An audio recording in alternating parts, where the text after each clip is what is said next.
They spent $2 million. $2 million of HOA money to build a full-service marina, complete with boat docks, a lakeside pavilion, electrical hookups, and a security gate on a lake that they do not own at all.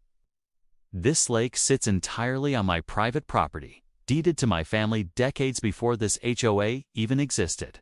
No notice, no vote, no permission, no phone call, just bulldozers showing up one morning while I was drinking coffee. So I did what any reasonable property owner with nothing left to lose would do. I drained the entire lake, overnight, down to nothing but mud, rocks, and two very confused ducks, and I caught every second of it on camera. Stay right there, because what happened next changed everything completely. Welcome back to HOA Drama Neighbor, the channel where real property disputes, real legal battles, and real moments of neighborhood chaos play out. Here you see everything unfiltered and unedited. I'm your host, and if you're new here, I want you to buckle up, because today's story is not a prank, not a dramatization, and definitely not something I planned in advance. This is what happens when a homeowners association decides that the rules they wrote apply to everyone except themselves. Let me give you the full background because context matters here. I bought a 6-acre rural property. The crown jewel of that property was a 2-acre private freshwater lake fed by a natural spring, surrounded by mature trees and sitting entirely within my property lines. It was on the survey. It was in the deed itself. The lake was mine, period. End of sentence. About 4 years after I moved in, residential development broke ground about a quarter-mile down the road. New houses, new neighbors, and a brand new HOA with a board of 5 people. They almost immediately began acting like they ran the entire zip code. The first 2 years were manageable. They sent letters asking if community members could fish in my lake. I politely declined their requests. They sent more letters suggesting I might want to donate lake access to the neighborhood as a goodwill gesture. I declined again, less politely. Then came the formal proposal, an actual formal proposal, in writing. It was sent to me as if it were an invoice stating the HOA intended to build a community recreational marina on the lake's eastern bank, citing something called a community betterment easement they had drafted. They had apparently drafted it themselves, attached to zero legal authority, and signed by no one with any power to sign it. I had my attorney send back a sharp cease and desist letter during that very same week. That letter was acknowledged, logged, and I would later find out completely ignored by them. 8 months later, the construction started. I woke up on a Tuesday morning to the loud sound of heavy machinery out there. I walked down to the lake in my boots and a bathrobe. Yes, I have the footage and found a crew of 12 workers actively clearing the eastern bank of my lake. There was a site manager on site with a clipboard ready. He had zero interest in my questions. He told me the HOA had approved the project, funding had been allocated, and construction was scheduled to take 6 weeks. I told him he was trespassing on private property. He told me to take it up with the board directly. That was the moment I knew exactly what I was going to do. Now, before I tell you what happened next, I need you to understand something very important about me. I am not a vengeful person by nature. I tried the legal route first. I tried communication. I sent letters, made calls, and retained an attorney at significant personal expense. None of it stopped a single shovel. When a system that is supposed to protect your property rights fails you in real time, you have to ask yourself, what tools do I actually have at my disposal? And that is when I remembered something my grandfather said. He told me when I first bought the land, "Son, that lake exists because of a drainage valve your great-uncle installed in 1967. Don't ever forget where it is. I had never needed it before, but I needed it now." The drainage valve is a corroded but fully functional gate valve buried at the southwestern corner of the lake, originally installed to manage water levels during heavy storm seasons. It connects to a channel. The natural drainage channel runs along the western edge of my property and eventually feeds into a municipal runoff system about 400 yards downhill. I had a licensed plumber inspect and service it 2 years prior. It was just routine maintenance, and he confirmed it was in perfect working order. I set up 4 trail cameras covering different angles of the lake and the construction site. Then, on a Thursday evening, I acted. I turned the valve completely. By Friday morning, the water level had dropped nearly 18 inches. The construction crew showed up, stood at the edge of what was now a muddy slope where a clean bank used to be. They started making frantic phone calls right away. By Saturday, the water was down 3.5 feet.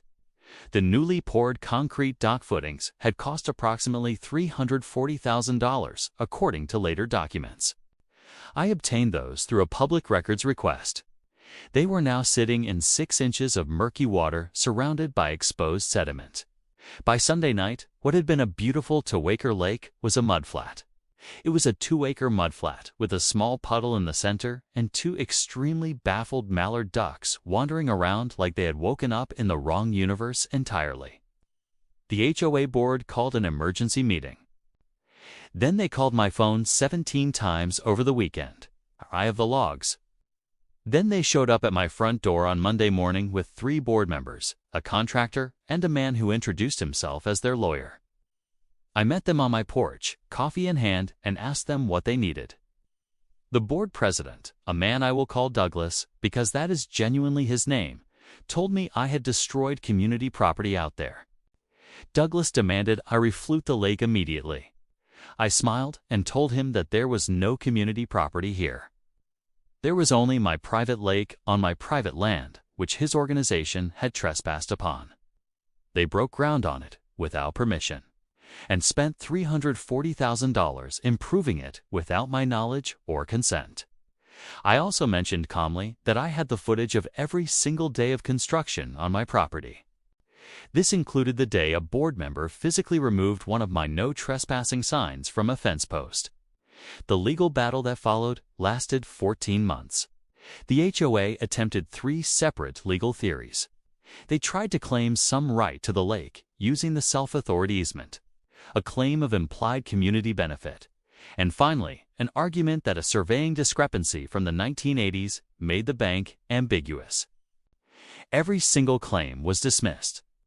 My attorney, working partly on contingency once the case got interesting, filed a counterclaim for trespass, destruction of natural habitat, and unauthorized construction. We also cited violation of the cease and desist order. The final settlement, which Douglas and the 4 other board members voted on with visibly no joy, included complete demolition and removal of the marina. The removal was done at the HOA's expense, along with restoration of the eastern bank to its natural state, and a formal recorded easement restriction, ensuring no HOA access to any portion of my lake in perpetuity. It included a cash settlement I am not allowed to specify, but which covered all my legal fees and then some, and a public letter of apology posted in the HOA newsletter. I refilled the lake 2 weeks later. This happened after the settlement was signed, and I turned the valve back the other direction. Within 10 days, the spring had it back to full capacity. The ducks came back. I put up new fencing along the bank.